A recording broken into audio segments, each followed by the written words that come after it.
E nós que não respeitamos ninguém. Por falar em respeito, e essa brincadeira de buscar dinheiro, depois de vez em quando aparecemos no jornal diz que cada angolano deve $1.000, $2.000. Hoje lia que o governo português vai financiar com $34 milhões ou euros a reabilitação e apetrechamento da fortaleza de São Francisco do Penedo. A pergunta é, mas que merda é? Não. Com tanto dinheiro que Portugal confiscou aos marimbondos de Angola, com a quantidade de escravos que foram para lá e construíram Portugal, e que morreram a construir Portugal, e com mais os nossos atuais house niggas que roubam aqui e levam para Portugal para investir, a pergunta é, há necessidade de Portugal nos emprestar dinheiro para nós restaurarmos uma fortaleza que certamente vai lhes lembrar mais a eles do que a nós o bom que foi a colonização que não foi para nós? Pois, falas disso e eu falo de qualquer outro tipo de empréstimo.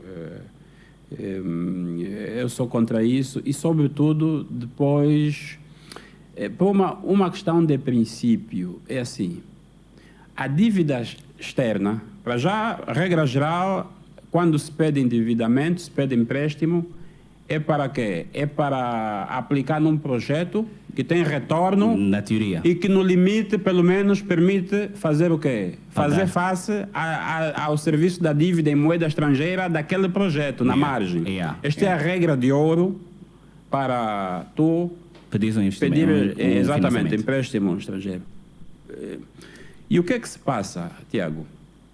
Não é uma fortaleza para o turismo. Depois do fim da guerra, isso, depois tens a China, veio bilhões em inglês, mas em português é mil milhões ou milhares de milhões.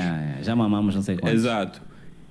Quer dizer, tu tiveste esse histórico todo, está aí a dívida, mas tens um problema com o serviço da dívida. O que é isto?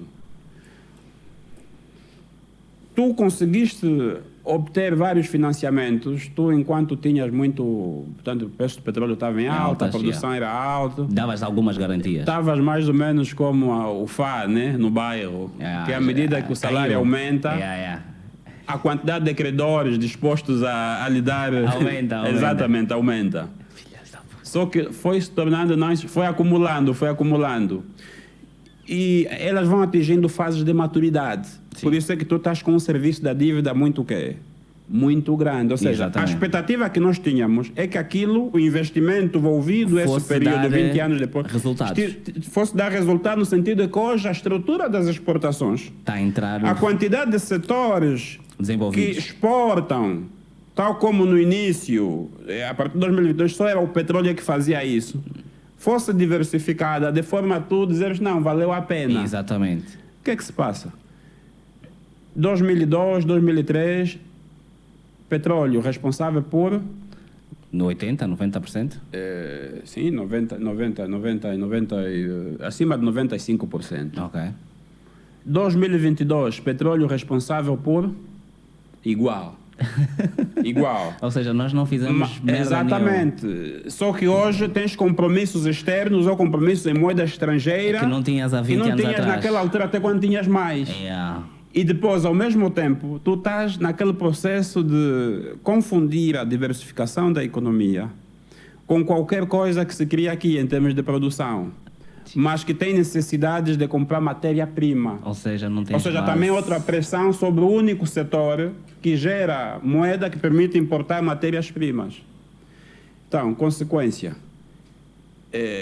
dólares depois a voar, você depois tem políticas de intervenção no mercado cambial que te levam a expulsar o dólar, lei de Grisham, a má moeda expele a boa moeda, né? Todo mundo esconde a boa moeda e começa a usar a mais barata, que é o Kwanza. O mercado fica desabastecido.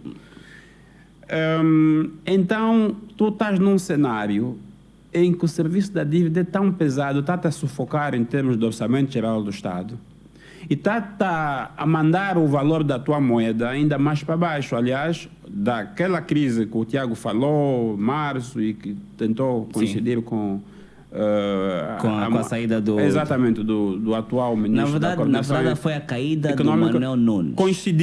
Coincidiu com uma notícia, com um movimento que aliás, o Banco Nacional de Angola, nos seus comunicados, está sempre a referir isso, é oficial, que é a saída do Tesouro, porque o Tesouro Nacional tem direito dos direitos, tem os dólares resultantes dos direitos de concessão, de exploração petrolífera, e depois os impostos petrolíferos, isso tudo são dólares. Exato. Só que as despesas, aqui o orçamento é perspectivado em kwanzas, sendo que esses dólares têm que ser vendidos para obter kwanzas. Exatamente. No mercado. E isso era feito através de uma plataforma chamada plataforma da Bloomberg, em que quem tem kwanzas, os bancos vão lá, nos representam no mercado primário, levam os kwanzas e recebem dólares, onde do lado da oferta, para além das petrolíferas, estava um grande player que é o Tesouro. Ok. Só que não te esqueças, 2020, crise da Covid-19, o preço do petróleo foi para abaixo dos 30, e então o governo fica numa situação de risco de falência, e uma das coisas que imperou foi a moratória da China. Okay. Os chineses disseram, bom, faça essa situação, vamos suspender os juros. Não, o serviço da dívida, quer a amortização, a devolução, o capital, como os juros, vamos suspender. Voltamos a falar em maio, junho de 2023. Ok? Então, só que este período também, mais uma vez, é precedido por um período de alguma confusão, tiveste eleições. Março de 2023, o Tesouro vê que também tem o serviço da dívida com a China, ficou parado, tem que retomar, então diz, os meus dólares estão na Bloomberg, agora eu já não tenho mais dólar para vos vender quando eu tenho um próprio pessoalmente para pagar. É evidente que o Kwanza tem que quebrar no lado mais fraco. Menos dólares, mais Kwanza, claro, mais oferta de quando todo mundo alargar Kwanza para obter dólares. Exatamente. Procura do dólar sobe e por isso o preço também explode. Oferta do Kwanza e todo mundo a querer fugir, procura também por ele, baixou o valor. Isso tudo ligado com esse processo de serviço da dívida que é herança desse processo de ajuda externa ou de endividamento externo, mas que mais uma vez os projetos só não deram certo por causa da fraqueza institucional. Por quê? Porque era possível tu te colocaste a fazer obra pública antes de ter o sistema de controle, o sistema básico de mecanismo de controle no Estado, que é o Parlamento fiscaliza o governo, o Poder Judicial julga o Tiago, independentemente de quem é ou como é. Se tu não tiveres isso a funcionar, é evidente que o efeito, quer em termos de seleção, quer em termos de fiscalização, quer a otimização disso, claro, então é o fardo que nós temos. Por isso, mais uma vez, primeiro, não defende, é uma má abordagem. Em segundo lugar, se tu fizeres, pelo menos organiza primeiro o Estado, a casa. Falas em organização. E nós não fizemos. De resto, isso é um modelo de improvisação, Tiago. Como sempre. Não só em Angola, mas como em África. África, quando começa aquela fase das independências,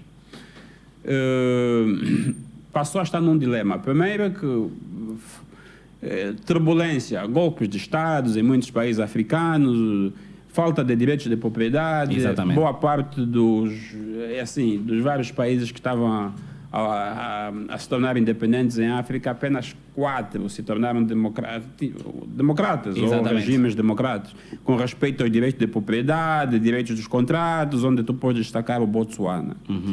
O resto é socialista. E esses países socialistas não respeitam direitos de propriedade, expropriam, confiscam. Então, criou-se aí um clima de intimidação ao capital.